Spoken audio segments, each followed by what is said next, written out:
For today's episode, I'm going to need some special glasses. Cue the intro!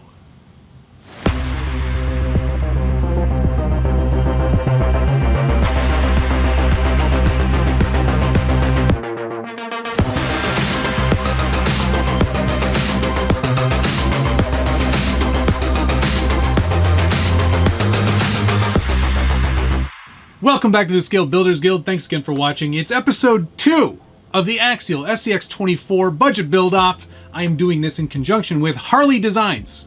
You may want to check out his channel. And if you are not familiar with the budget build format, I definitely suggest you go back and watch episode 1, which I will link right up here.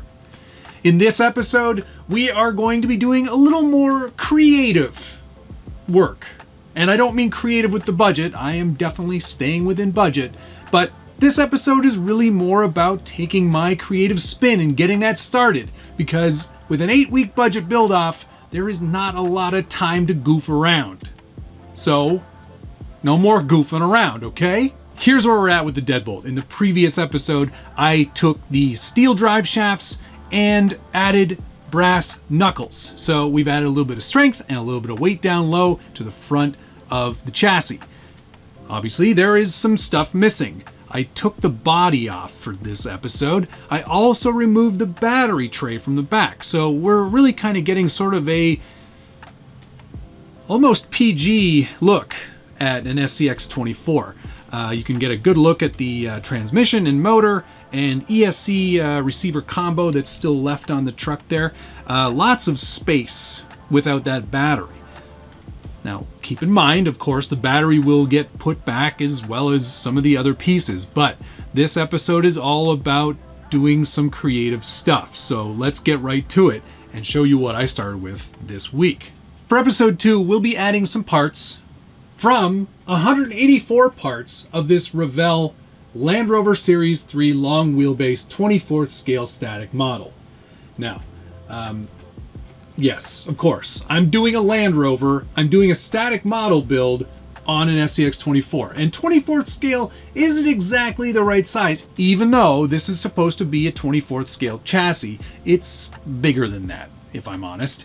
So something like this isn't actually going to fit all that well. But of that 184 parts, I did grab some parts, and this is what I've come up with,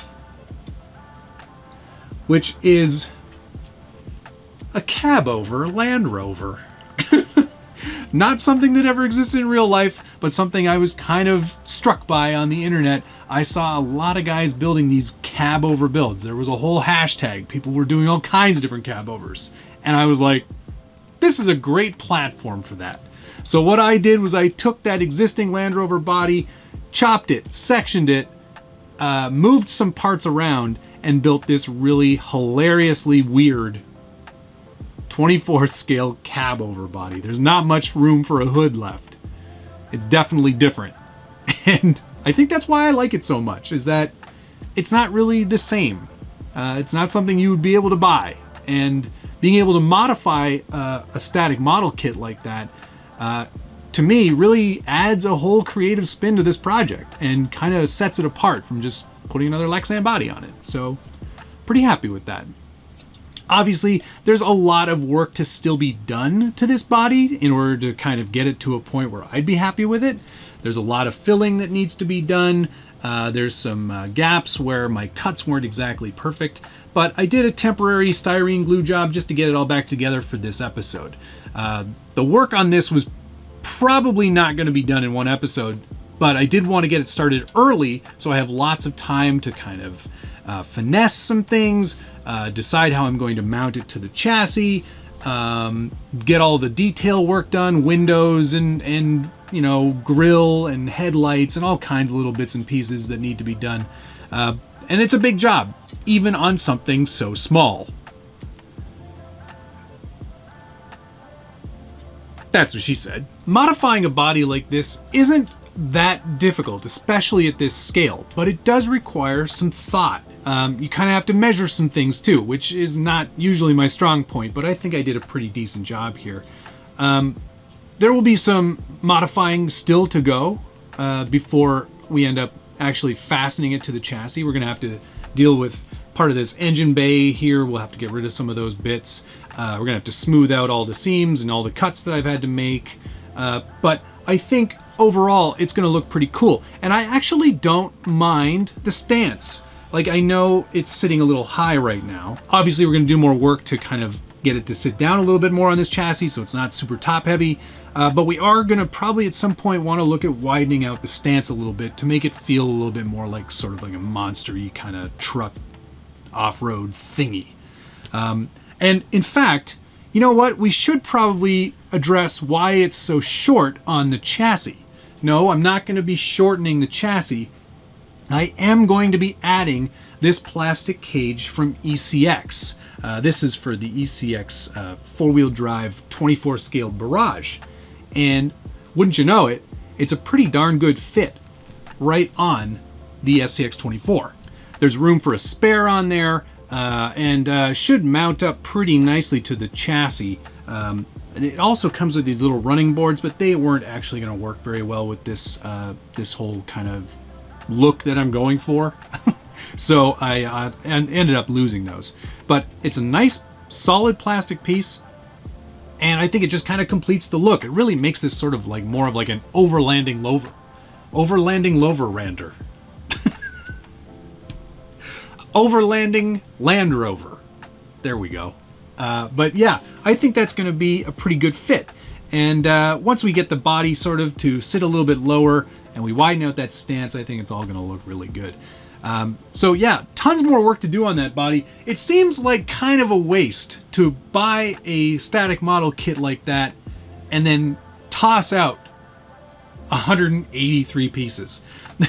There is going to be more parts, obviously, that come out of some of those parts trees to go on this truck to sort of complete the look and to finish it out. I'd love to even get a bit of an interior in there. I think it could work. You know, there's so many cool bits and pieces here. Like, look at that motor detail in the interior. I would love to get some of these pieces into our build. In the past, I've used 20 scale models to do some conversions on an SCX24 platform.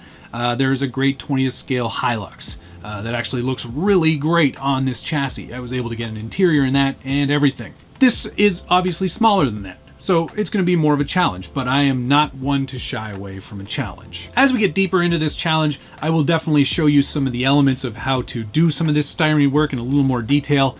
But needless to say, all you require is a very sharp blade, a steady hand, a ruler, some styrene glue, and some good old-fashioned thinking. And that's all you need. And you too can achieve something so weird and wacky. Still really can't quite get over the look of this thing.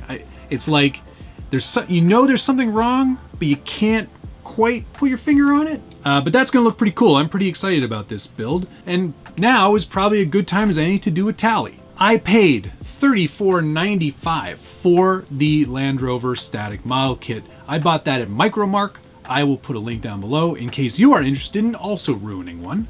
I paid $10.99 for the rear cage for the ECX Barrage, giving us a grand total for week 2 of $45.94. So still under budget, giving us a remainder of $4.06. Add that to the $4.52 from week 1 that I saved, gives me $8.58 extra going into week 3. So that's going to be quite the tidy sum to spend. Would you ever consider changing a body, putting a hard body on your SCX24? Have you done it before? What models have worked for you? Post a comment down below. You know I love reading through your feedback, and I try to answer as many of them as I can. And if you're enjoying this video and you like this series, hit the like button. Subscribe if you haven't already, and ring that notification bell so you get updates anytime there's a new video from the Scale Builders Guild. I think that's going to do it for week 2. Some cool progress. I think it looks really unique, and I'm really excited about the future and the potential that this build is going to have. There will be a lot more custom bits done to this truck, and there will be a lot more performance parts added in the coming weeks. I hope you'll stick around for that. Thank you so much for watching. See you again soon.